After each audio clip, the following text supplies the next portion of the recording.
नमस्कार, जय हिंद, जय Bharat and welcome to Def Talks. This is Aadi Achint. आज बात करेंगे वेनेजुएला की। वेनेजुएला के ऊपर देखते हैं ना, देखिए यूएस की फॉरेन पॉलिसी अगर आपको देखनी हो, तो सबसे पहले देखो उनकी नेवी कहाँ है, ठीक है? एंड इस टाइम पे उनकी नेवी, मरीन्स कहा जा रहा है 4 मेरे को लगता है 4000 से ज़्यादा वेनेजुएला के कोस्ट लाइन पे खड़े हैं and they are waiting for orders from Donald J Trump, the president of United States और as we nice commonly know him as Tappu. उसके ऑर्डर्स के वेट कर रहे हैं। सो इज अमेरिका सवाल ये है कि क्या अमेरिका एक और वॉर के अंदर जाने वाला है? दूसरा जो मैंने आपके साथ 2-3 दिन पहले एक थ्योरी रखी थी about oil and I told you Venezuela has got the highest reserves of oil in the world, 30 billion barrels worth. ये तो अभी के एस्टिमेट्स हैं। They are saying that this oil could last for another 100 years. Some people say that. तो America obviously उसको control करना है उसको, क्योंकि तेल के बिना तो ऑफ कोर्स कुछ नहीं होता। देखिए साहब ऐसा है and before I hand it over to Pathikrit भाई, रेयर अर्थ ये वो टेक्नोलॉजिकल कंट्रीज की रेस है, ठीक है? For the few in the world, America, China, India, Singapore, probably the Middle East, 1 और 2 कंट्रीज, रशिया, ये टेक्नोलॉजिकल रेस है जिसके अंदर पूरी दुनिया नहीं है। Africa is looking for what today? Africa is looking for what you and I were looking for 10 years ago, ठीक है? For them energy still is paramount. Pathikrit भाई नमस्कार। नमस्कार आदि भाई, माय ऑडियो इज ओके।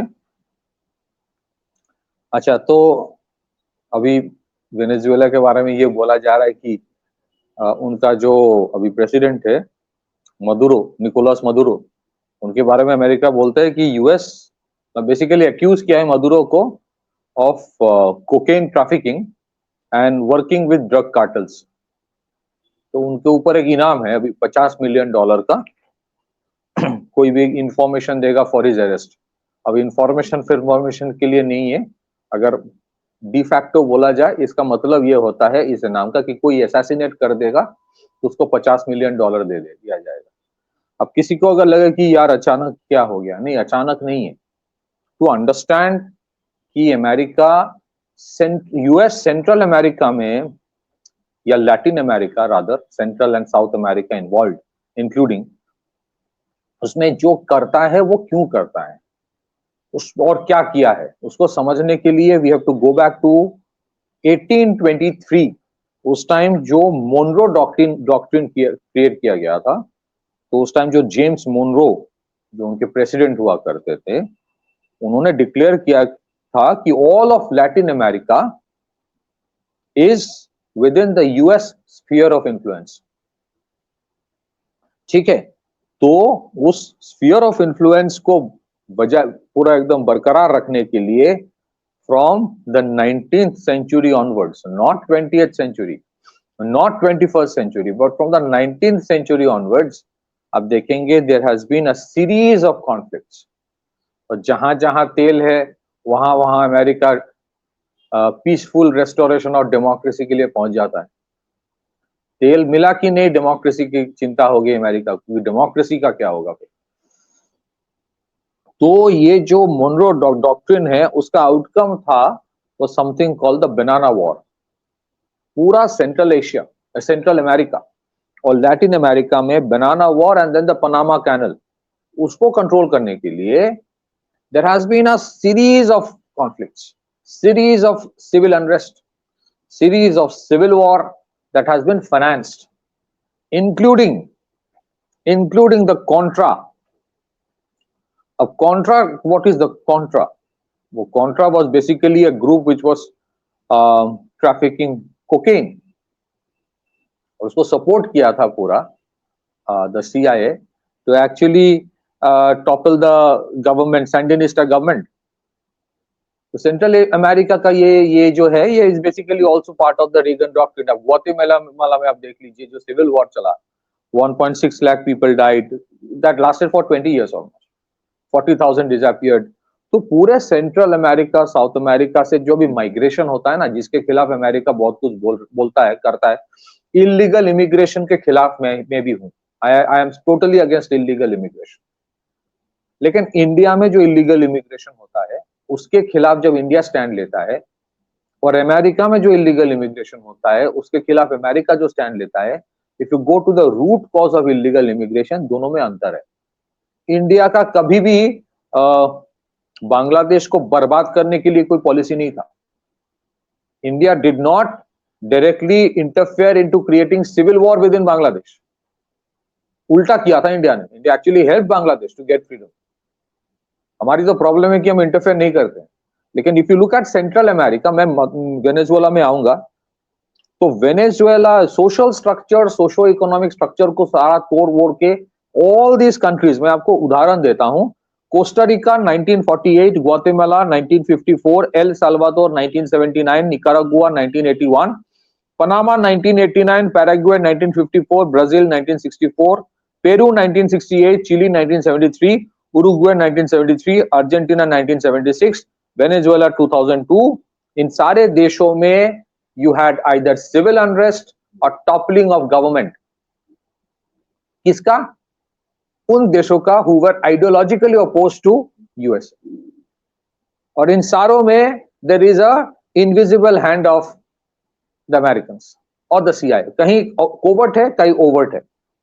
उसके बाद the US has also been involved in installing governments or throwing away governments from Hawaii, Panama, Nicaragua, Haiti, Dominican Republic.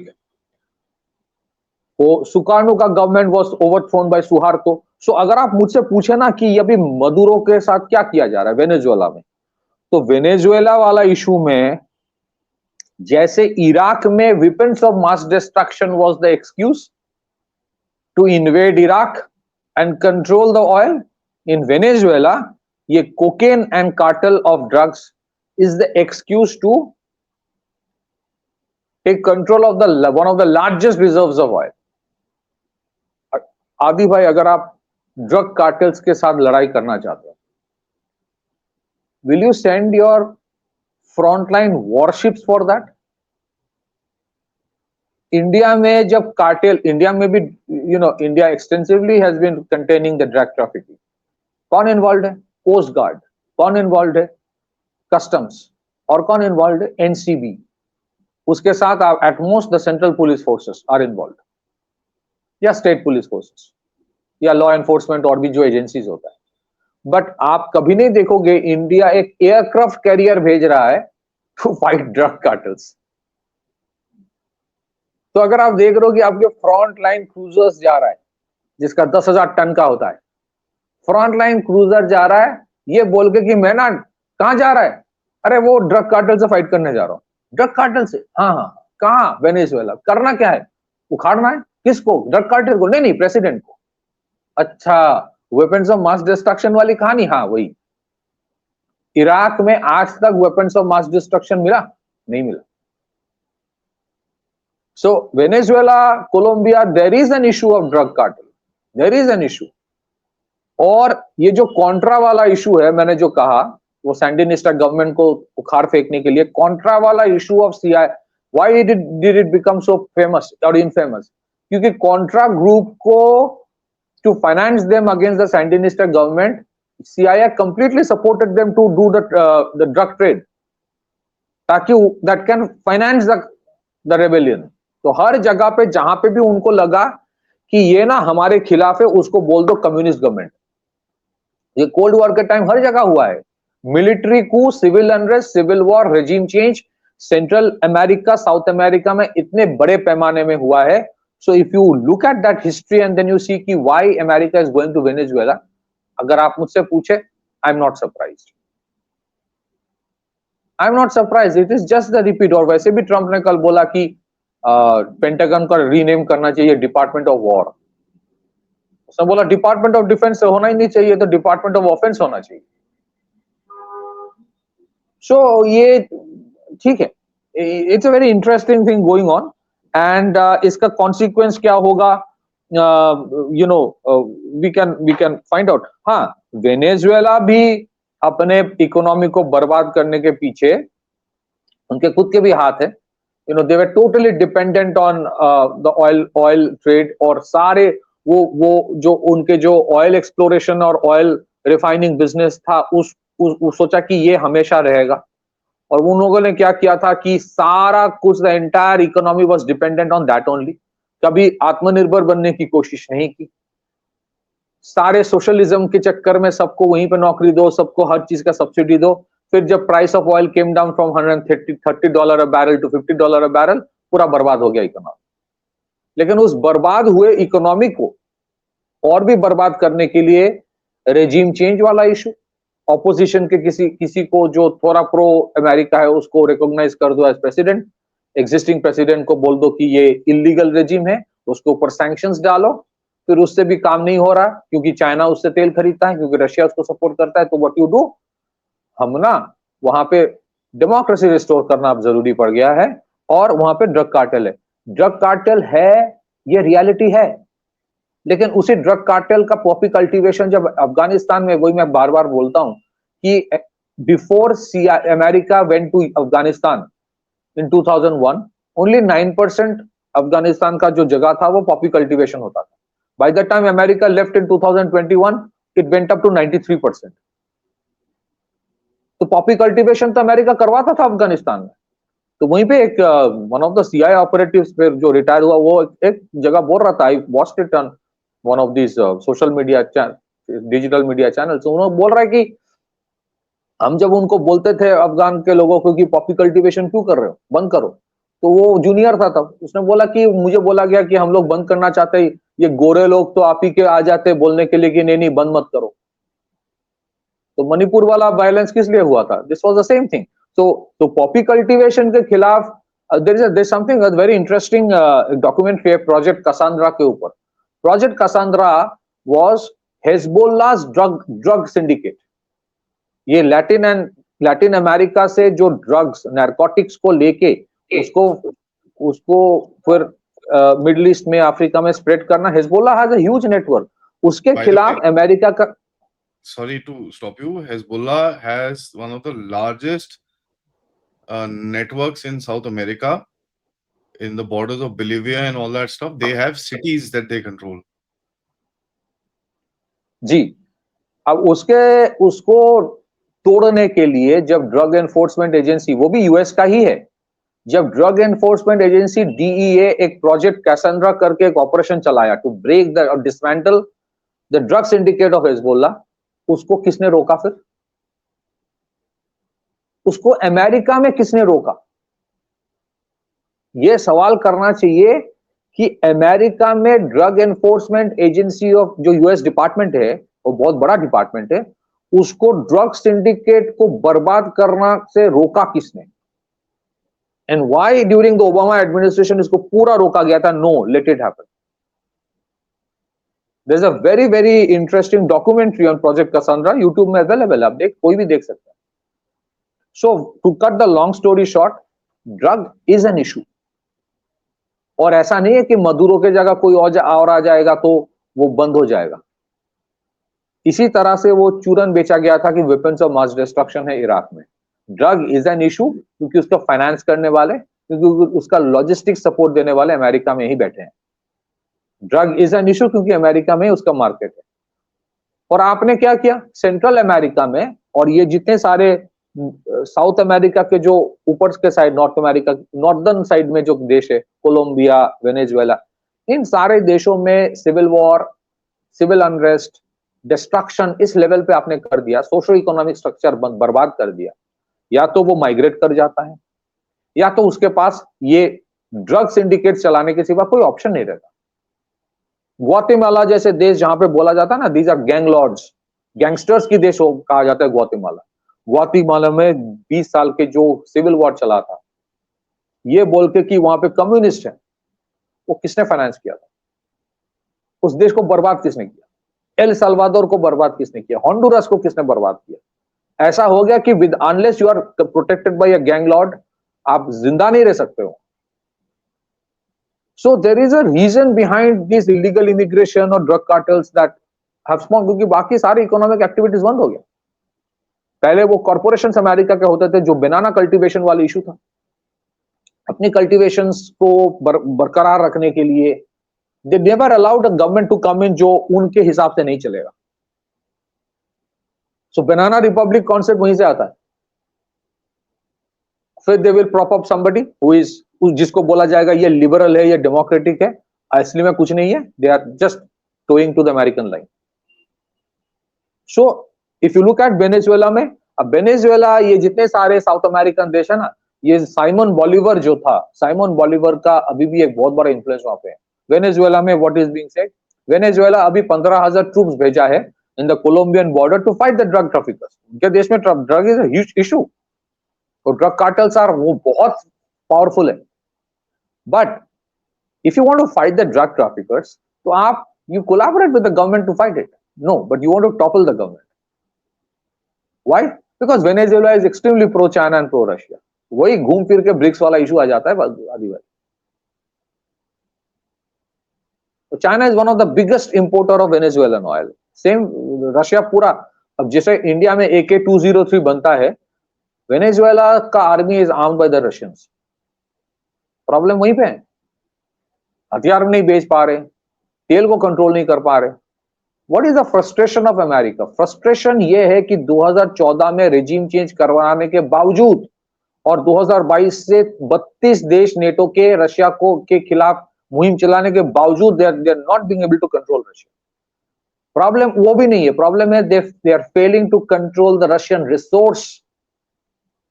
The same with Venezuela. They want to control the Venezuelan resource जिस तरह से Iraq resources are controlled by the Americans today. It's a reality. मैं कोई anti American नहीं हूं. I am still in favour of American FDI. मुझे कोई problem नहीं. But this is history, this is not my ideology.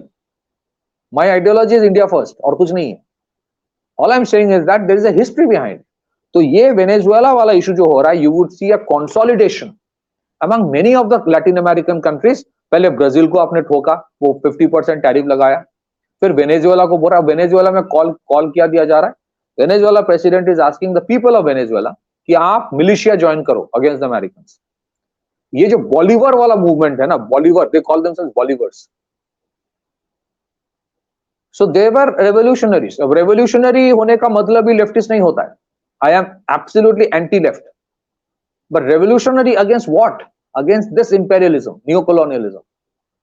तो ये you will see a consolidation, potential consolidation in south America against US. Why? Because जो Venezuela में होगा, ये सोचेंगे अगले वाला मेरे देश में होगा. चाहे वो बोलिविया हो, चाहे वो कोलंबिया हो, चाहे वो ब्राजील हो, चाहे वो अर्जेंटीना हो, they are not happy with it. तो क्या करोगे आप? US के ट्रूप तो नहीं उतार पाओगे, वो they will not be able to fight. तो you will do bombarding. So you have sanctioned Iran, you control Iraqi oil, you have sanctioned Iran, you have put price cap on Russian oil, you have sanctioned Venezuela oil. फिर उसके बाद India को बोलते हो कि तुम इससे क्यों, अरे तेल कहां से खरीदे? फिर तुमने वेनेजुएला के ऊपर सैंक्शन लगा दिया, तुमने ईरान के ऊपर सैंक्शन लगा दिया. मेरे पास ऑप्शन कौन सा बचता है? मिडिल ईस्ट में बाकी देश, ओपेक, या फिर रशिया. रशिया के ऊपर प्राइस कैप तुमने करवाया. तो प्राइस कैप की वजह से ताकि रशिया प्रॉफिट ना करे. अब वो तेल जब मैं खरीदता हूं, तब तुम बोलते हो क्यों खरीद रहे हो डिप डिस्काउंट वाला? अगर वो तेल खरीदना बंद करके मैं मिडिल ईस्ट से खरीदू, बोलोगे अरे नहीं मत खरीदो मिडिल ईस्ट वाला तेल, वो हमारे लिए है, नहीं तो $200 बैरल हो जाएगा. अब मैं वेनेजुएला से खरीदूंगा तो बोलोगे उसके ऊपर सैंक्शन है. ईरान से खरीदूंगा, बोलोगे उसके ऊपर सैंक्शन है. Ultimately it is the American companies जो कंट्रोल करना चाहता है वेनेजुएलन ऑयल. उस दिन से वेनेजुएला के ऊपर सैंक्शन हट जाएगा. उस दिन से Venezuela will be a great beautiful democracy, जिसका पार्लियामेंट बिल्डिंग ट्रम्प टावर्स में भी हो सकता है. That day the project democracy of US in Venezuela is complete. I am totally against Hezbollah, I am totally against radical Islamist terror organisations. लेकिन ये जो चीज है ना, ये पीसफुल रेस्टोरेशन ऑफ डेमोक्रेसी के नाम पे जो ये चूरन बेच के जो एक्चुअल किया जाता है, तो अगर आप देखेंगे कि इंडिया के ऊपर क्या हो रहा है, this is exactly the same thing. वो मोनरो डॉक्ट्रिन के सिवा कुछ नहीं है. आप अभी भी US सोचता है कि South Asia is their sphere of influence. तो टैरिफ 50% जो आज लगी है, वो एक्चुअली सैंक्शन है. In your words, it is a sanction. तो ठीक है, तुम सैंक्शन लगाओ तो ये, but we are not a Venezuela. उस दिन I am just quoting something in Indian context, जो एक चाइनीज ने कहा, विक्टर गाओ ने, कि यार अब चाइनीज सिविलाइजेशन 5000 साल की है और 5000 साल चाइना जिंदा रहेगा. तुम जो भी उखाड़ना है उखाड़ लो, ऐसा बोला। We will say the same thing, यार it's a 10,000 year old civilisation. और वेनेजुएला लैटिन अमेरिका की अपनी सिविलाइजेशन है, मयान कल्चर है, सब कुछ बर्बाद कर दिया। ग्वाटेमाला में जो जितने लोग मारे गए थे ना, most of them were indigenous people. ये मैक्स आप मैं ना आई वुड स्टार्ट, ये मेरी problem is with the Indian universities, जहां पे बड़े बड़े प्रोफेसर बैठे रहते, पता नहीं इनकी रिसर्च क्या होती है। ये जो सेंट्रल अमेरिका और साउथ अमेरिका की जो प्रॉब्लम्स ऑफ माइग्रेशन है, जो प्रॉब्लम ऑफ ड्रग कार्टल्स है, इसके पीछे क्या कारण है, इसके ऊपर किसी यूनिवर्सिटी इंडिया में रिसर्च किया है कि उसके पीछे कॉलोनियल इंपैक्ट, कॉलोनियल रीजंस क्या था, न्यू कॉलोनियल रीजंस क्या था? यू विल नॉट सी। अब मैं रिक्वेस्ट करूंगा गवर्नमेंट ऑफ इंडिया से कि आप please department of colonial studies कुछ सेंट्रल यूनिवर्सिटीज में शुरू कीजिए, department of colonial studies. Look at the impact of colonialism and new colonialism, उसका इंपैक्ट क्या है। देन यू विल रियलाइज कि ये ड्रग कार्टल्स, ये सिविल अनरेस्ट, ये सिविल वॉर, और ये जो जिसको लेफ्टिस्ट कहा जाता है, वो actually they are fed up with this external interventions, interference and invasion, interference, intervention and इन्वेशन। नहीं तो आज अगर उस टाइम ना जब ब्रिटिश के खिलाफ हम लोग लड़ते थे, हमें भी कम्युनिस्ट बोला जाता था। अगर उस टाइम अमेरिका आज के अमेरिका होता, but we were not communist, we were fighting against the British imperialism. तो इंपेरियलिज्म के खिलाफ कोई फाइट करे, उसको आप कम्युनिस्ट बोल दो और बोलो कि इसको उखाड़ दो, ये एक्सेप्टेबल नहीं है। आज इंडिया के पास न्यूक्लियर वेपन्स है, so you will not see American sending warship to India. Venezuela के पास नहीं है। Back to you. हाँ, वो तो है। Interesting times ahead and let's see what's gonna happen आगे, because America will do something stupid and we are kind of counting on it. On that note, thank you so much, guys. Please. भाई एक closing statement, एक data दे रहा हूं। Between 1946 and 2000, आज से 25 साल पहले की डेटा है। 1946 से 2000 तक America performed 81 overt and covert known interventions in foreign elections. This is the data. Back to you.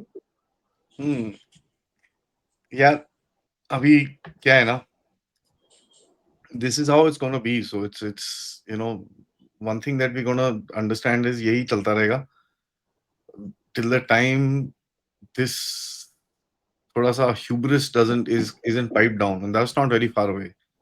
So let's see how the ride is going to be. Audience से सबसे रिक्वेस्ट है, वीडियो को like करिए, subscribe करिए and share this with your friends and families. And आप लोग इस channel की तरफ कंट्रीब्यूट भी कर सकते हैं। All the details for you are in the description. नमस्कार, जय हिंद, जय भारत।